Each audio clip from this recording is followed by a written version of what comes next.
আমির হামজার একটি জের ধরে আদালতে শত কোটি টাকার মানহানির মামলা করেছেন। উল্টা আমার উপর কি মানে অ্যাটাক শুরু করে দিই, আমার ধর্ষণ শুরু করে দেয়। উনি সেদিন আমার রাত্রে বলতো আমি হেগো বাড়িতে আইতাম, শারীরিক সম্পর্ক করে গেছে।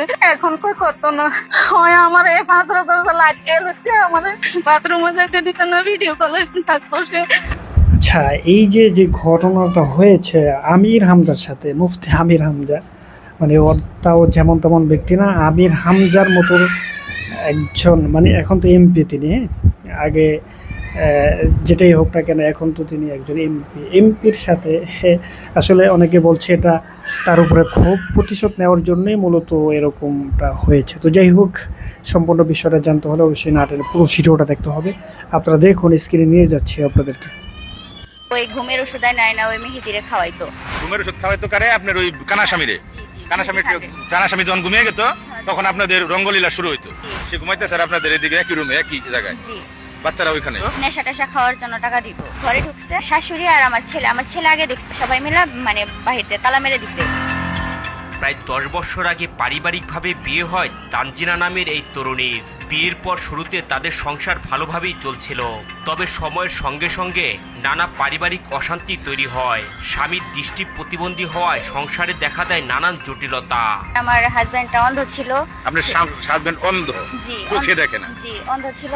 সেখানে মনে করেন যে ওই অন্ধ ছেলেটা নেশা টেশা করতো। আমার আবার আপনার স্বামী যে আগের স্বামী ছিল সে অন্ধ, আবার নেশাও করতো। তরুণীর দাবি সংসারের অশান্তির কারণে এই সুযোগটাই কাজে লাগান পার্শ্ববর্তী গ্রামের আলম শিকদার। তানজিনার দাবি আলম তার স্বামীকে বিভিন্ন সময়ে আর্থিকভাবে সহযোগিতা করতেন, এমনকি মাদক কেনার জন্য টাকা দিতেন বলে অভিযোগ করেন তিনি। ওইটার সুযোগ নিয়েছিল। ওইখানে একটা কালিয়াদহর ছেলে খামার করতো আলম শিকদার, সেইখানে যাইয়া ওই মেহেদি মারধর করতো আমার আগের স্বামীটা। ওইখানে ও যাইতো আসতো, ওকে টাকা দিত, যখন টাকা দিত নেশা টেশা খাওয়ার জন্য টাকা দিত। মানে ওই আলম শিকদার যে আপনার বাসায় খামার করতো, এমনি সামনে মনে করেন রাত 10টা 12টা 1টা পর্যন্ত বসে বসে ওই কানার সাথে গল্প টল্প করতো, যখন যা লাগতো কানারে দিত। কানা মানে আপনার আগের স্বামী? জি। বাড়িতে যাতায়াত এবং কথা বলার এক পর্যায়ে 3 সন্তানের এই জননীকে আলম প্রেমের প্রস্তাব দেন। মনে করেন এক পর্যায়ে ও যাইতে আইতে মনে করেন যে আমারে বলতো যে এখানে কেন থাকো, এখান থেকে চলে যাও, গেলে তুমি একটা ভালো মানে চাকরি বাকরি করে খেলে ভালো এক জায়গায় বিয়ে হইবো বা একটা সংসার হবে, এরকম কিছু বলতো। আমি শুনি নাই। পরে আমার ফ্যামিলিতেও আইসাও বলছে যে আপনার মেয়েকে ওইখান থেকে নিয়ে আসেন, ও তো মানে ওখানে ভালো নাই, সুখে নাই, চাকরি বাকরি করে খেলেও তো ভালো থাকবো। এরকম বলতে কন্টিনিউ বলতে মনে করেন এক পর্যায়ে ও আমারে বললো যে আমাকে ওর অনেক ভালো লাগে, ও আমার সাথে কথাবার্তা বলতে চায় বা আমার সাথে রিলেশন করতে চায়, এরকম কিছু। দীর্ঘদিনের পারিবারিক অশান্তি, স্বামীর অসহায়ত্ব অবস্থা এবং নিজের মানসিক দুর্বলতার সুযোগ নিয়ে আলম তাকে সম্পর্কে জড়াতে বাধ্য করেন। ওর কথা মানে শুনতে একটা সময় নিজেও ভাবলাম যে এরকম অশান্তিতে থাকার চেয়ে একটা ভালো মানে আমাকে সাজেশন দিতেছে, তো এটা শোনা তো ভালো, এটা ভাইবা ওনার সাথে একটা সম্পর্ক হয়। এরপর শুরু হয় তাদের কথিত পরক্রিয়া সম্পর্ক। তানজিনার দাবি দীর্ঘদিন ধরে বিভিন্ন কৌশলে তারা বিভিন্ন গোপন স্থানে দেখা করতেন এবং শারীরিক সম্পর্কে জড়াতেন। তবে এখানেই শেষ নয়। তার অভিযোগ স্বামীর দৃষ্টি প্রতিবন্ধী হওয়ার সুযোগ নিয়ে খাবারের সঙ্গে ঘুমের ওষুধ মিশিয়ে খাওয়াতেন তিনি। এরপর স্বামী ঘুমিয়ে পড়লে প্রেমিক আলম গভীর রাতে তার ঘরে প্রবেশ করতেন। প্রেমের সম্পর্ক হয়ে গেল, তখন মানে আমার কাছে সে কিভাবে আসবো এরকম একটাই।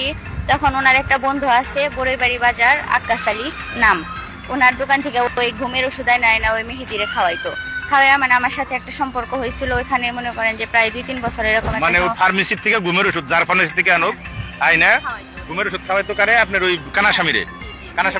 কানাস্বামী যখন ঘুমিয়ে গেত তখন আপনাদের রঙ্গলীলা শুরু হইতো।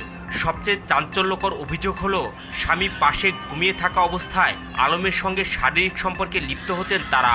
তানজিনার দাবি এমন ঘটনা একদিন বা 2 দিন নয়, দিনের পর দিন চলেছে। তাছাড়া তো গভীর রাত্রে এই সমস্ত কাম কাজ তখন স্বামী ঘুমাইতে পারছে। জি ঘুমে টুলে খাইতে তারা ঘুমি পাড়িয়ে রাখছে। সে ঘুমাইতে স্যার আপনাদের এদিকে একই রুমে একই জায়গায়, জি। বাচ্চারা ওইখানে না, বাচ্চা আমার মানে মেয়ে ছেলে ওর দাদুর সাথে থাকতো। ছোটটা পিচ্চিটা আপনাদের সাথে থাকতো? হ্যাঁ, পিচ্চিটা থাকতো। কিন্তু এমন ঘটনা বেশি দিন গোপন থাকেনি। তার দাবি প্রতিবেশীরা একাধিকবার তাদের আপত্তিকর অবস্থায় ধরে ফেলেন, যদিও প্রতিবারই বিষয়টি বিভিন্নভাবে ধামাচাপা দেওয়া হয় বলে অভিযোগ করেন তিনি। তারপর মনে করেন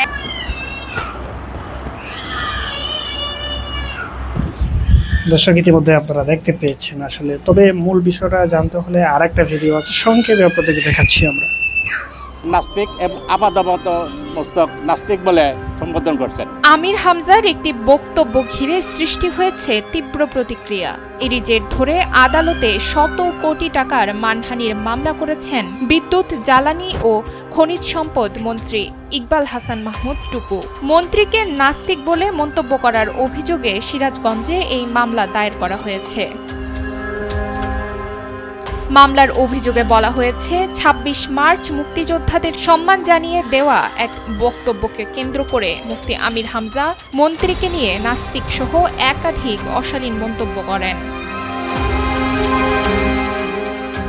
বাদী পক্ষের দাবি, মন্ত্রী টুকুকে নিয়ে অশালীন উনি আলোচনা সভায় উপস্থিত বক্তব্য প্রদান করেছেন। সেই বক্তব্যের পরিপ্রেক্ষিতে স্বাধীনতা বিপক্ষ শক্তি এবং নারী নির্যাতনকারীরা, যারা নারী নির্যাতনকে সমর্থন করে, স্বাধীনতা যুদ্ধের সময় যারা নারী নির্যাতন করেছেন তাদেরকে যারা সমর্থন করেন, সেই পক্ষের শক্তি আজকে আমাদের ইকবাল হাসান মাহমুদ টুকু সাহেব, যিনি হাফিজিয়া মাদ্রাসা, মসজিদ, কবরস্থান, এতিমখানা পরিচালনা করেন, তাকে আজকে নাস্তিক এবং আপাতত মস্তক নাস্তিক বলে সম্বোধন করছেন। কিন্তু ইকবাল হাসান মাহমুদ টুকু সাহেব মসজিদ মাদ্রাসাতে যুক্তি আছে। নাস্তিক বলে আখ্যা দেওয়ায় সামাজিক মর্যাদা ক্ষুণ্ণ হয়েছে।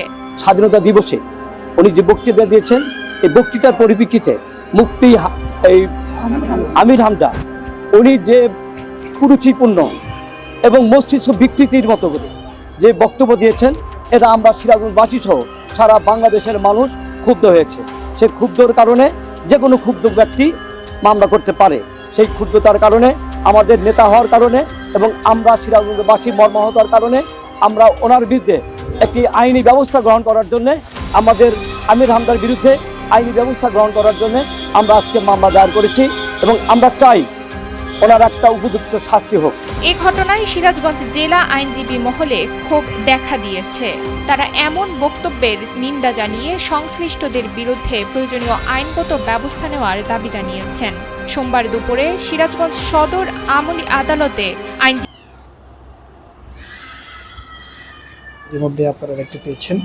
তো যাই হোক, আপনাদের মূল্যবান মতামত জানাবেন। আজকের মতো আমরা এখানে বিদায় নিচ্ছি। অন্য কোনো ভিডিওতে আবার অন্য কোনো বিষয় নিয়ে আপনাদের সাথে কথা হবে।